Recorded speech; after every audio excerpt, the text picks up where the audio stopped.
नमस्कार, मेरा नाम है गौरव वत्स और आप देख रहे हैं रुड़की हब। दोस्तों, जैसे कि आपको पता ही है कि आजकल हमारा देश, हमारा शहर, हमारा प्रदेश कोरोना महामारी से जूझ रहा है। हजारों मौत हर रोज हो रही है हमारे देश में और 2 से 3 मौत हमारे शहर में भी हो रही है। ताज़ा मामला हमारे शहर में अभी देखने को मिला है, जहां कल एक निजी अस्पताल में 5 लोगों की मृत्यु हुई ऑक्सीजन की कमी के कारण। जी। लेकिन इसका जिम्मेदार कौन है? प्रशासन है, हॉस्पिटल है या हम लोग हैं? हम लोग कैसे? आजकल देखा जा रहा है कालाबाजारी भी ज़्यादा हो रही है, जमकर हो रही है। कोई इंजेक्शन कालाबाजारी कर रहा है, कोई ऑक्सीजन कालाबाजारी कर रहा है, कहीं बेड नहीं मिल रहे हैं और या फिर एम्बुलेंस वाले कुछ से कुछ पैसे ले रहे हैं। तो नितिन जी, क्या कहना चाहेंगे आप इसमें? गौरव जी, मैं पहले तो सभी रुड़की वासियों को नमस्कार करता हूं और हम आपको अपनी खबरों में दिखाते रहते हैं कि रुड़की में क्या चल रहा है। दोस्तों, वाकई कालाबाजारी चल रही है।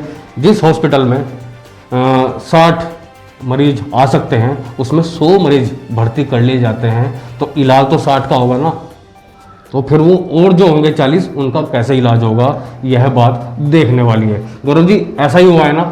जी बिल्कुल, जहाँ तक मुझे जानकारी मिली है, हालांकि हम इसकी पुष्टि नहीं करते हैं जी। जहाँ तक हमें जानकारी मिली कि एक निजी हॉस्पिटल जो रुड़की में काफी सेवा भी कर रहा है, हालांकि हम ये नहीं कहते वहां से लोग बाग ठीक भी हो रहे हैं जी, ऐसी बात नहीं है, लेकिन 5 लोगों की मृत्यु होना बहुत दुखद है नितिन जी।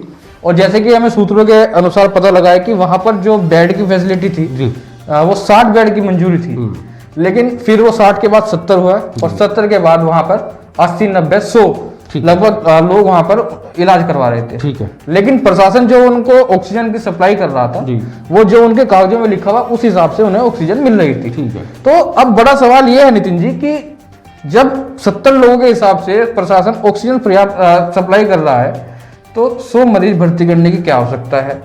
दूसरा, अगर आप भर्ती कर रहे हैं तो आपके पास कम से कम 2 या 3 दिन का एडवांस बैकअप ऑक्सीजन सिलेंडर का होना चाहिए, जो नहीं था। उससे होता क्या है कि 5 लोग तड़प तड़प कर मर जाते हैं। दोस्तों, जैसा गौरव जी ने बताया, वाकई ऐसा हो रहा है। क्या ये लोग वही हैं, हमारे देश के ही हैं जो कालाबाजारी कर रहे हैं? रेमडेसिविर इंजेक्शन की जो कोट द्वार में कंपनी लगी थी वह पकड़ी गई है, आपको भी पता होगा। तो लेकिन आपदा को अवसर क्यों बनाना? अपना देश है, अपने सब कुछ है, अपने लोग हैं, अपने लोगों को आपको बचाना है, इस महामारी से लड़ना है, डरना नहीं है।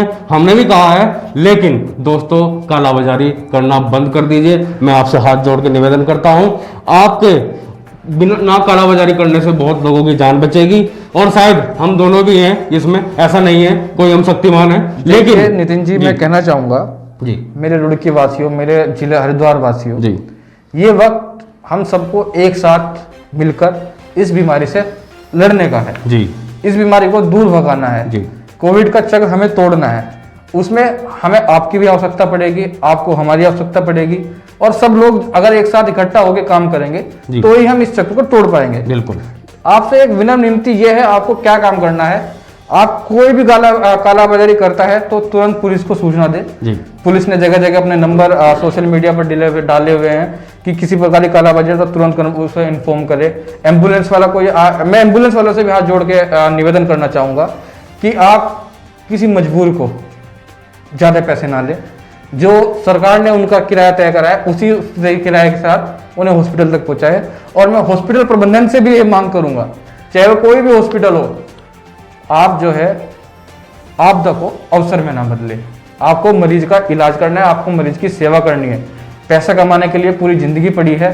पूरा जब हमारा देश बिल्कुल सही मोड़ पे आ जाएगा तो सभी मिलकर पैसा कमाएंगे, लेकिन इस वक्त हमें एक होना है।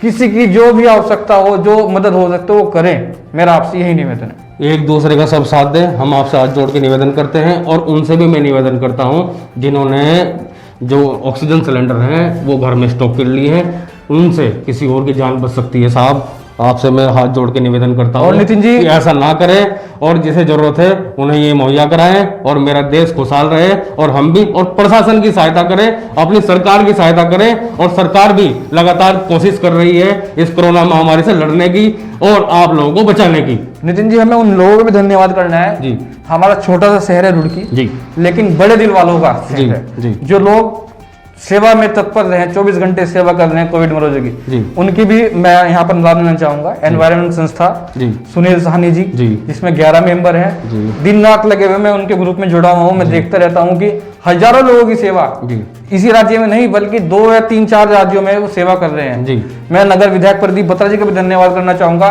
जो फ्री ऑक्सीजन और 150 बेड का उन्होंने अरेंजमेंट किया है। मैं उन सभी लोगों का धन्यवाद करना चाहूंगा जो ऐसे समय में जिनको जरूरत है, कोविड पेशेंट को खाना पहुंचा रहे हैं, जैसे मेन बाजार व्यापार मंडल है या बहुत सी ऐसी संस्थाएं हैं। मैं उन सभी का भी धन्यवाद करना चाहूंगा और आप लोगों से भी एक अपील करता हूं कि आपसे जो मदद इस शहर के लोगों की हो सकती है वो बिल्कुल करिए, प्लीज करिए।